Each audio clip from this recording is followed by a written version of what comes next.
লোভনীয় খাবার যে আপুদের বাচ্চা হবে প্রেগনেন্ট, কিছু খাইতে পারে না, মাথা ঘোরায়, বমি আসে, এরকম একটা খাবার আপুরা অবশ্যই বানাই খাইতে পারেন, দেখতে পারেন কেমন লাগে। এখানে কাঁচকলা ছিল, শসা ছিল, সবগুলো আমি কেটে নিচ্ছি, সবগুলো কেটে নিচ্ছি, দেখছেন। আমড়া ছিল, কাঁচকলা ছিল, পেঁপে ছিল, তেঁতুল ছিল, লেবু ছিল। সো বাট কাটার পরে আমি সবগুলো রেডি করে দিচ্ছি, দেখছেন। আপনারা যাদের একদম খাওয়ার রুচি নাই, এরকম একটা ভর্তা মাখা খাইলে কেমন লাগে আপনারা নিজেরাই বলেন। মানে আমি তো মাথা নষ্ট, অনেকটাই অনেকটাই মজা ছিল, বলার মতো না, একটা লোভনীয় খাবার। কিভাবে কি করছি আপনারা সাথে থাকেন, শুরু থেকে ভিডিওটা দেখতে থাকেন। প্রথমে আমি শুকনো মরিচ নিলাম আর লবণ নিলাম, নিয়ে হাতে একটু ডলাচ্ছি। এটা হাতে ডলাতে হবে, মরিচটা একটু মানে শুকনো মরিচ অবশ্যই এখানে দেওয়ার চেষ্টা করবেন। হাতে একটু ডলায় মাখাই নিছি, একটু লাল মরিচও অ্যাড করে দিলাম, লবণ দিলাম, দেওয়ার পরে আবারও সবগুলো একসাথে মাখাচ্ছি।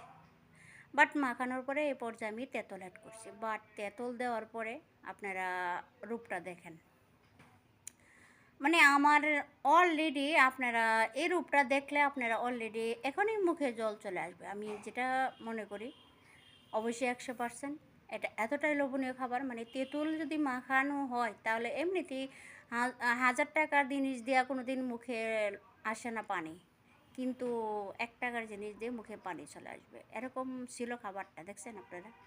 মানে আমার এখনই আমি মনে হইতেছে যদি আমি খেয়ে ফেলে, আমার এতটাই ইয়া ছিল বলার মতো না। সবগুলা অ্যাড করে দিয়ে হাতে মাখাচ্ছি, দেখেন।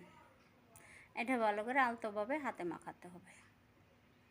সো মাখানোর পরে খাবারটা যারা খাইছেন না তাড়াতাড়ি দূরত্ব, মানে এরকম খাবার তো বাসায় থাকেই, সবারই থাকে, বলার কিছু নাই। এরকম অল্প অল্প কিছু দিয়ে হইলেও মাখানিটা খায়া দেখেন, বেশি একটা কিছু খরচ হবে না, মনে করেন না এত কিছু কিভাবে আনতে পারবো, কিভাবে প্যারামেরা, এরকম একটা সবাই আবার প্যারামেরা মনে করে। শশা তো সবসময় বাসায় থাকে, লেবু থাকে, টক মানে তেঁতুলটা তো সবার বাসায় থাকে, আর পেয়ারা তো এই সিজনে পেয়ারা মানে একবার আনলে তো 2-3 বার খাওয়া যায় পেয়ারা, এরকম।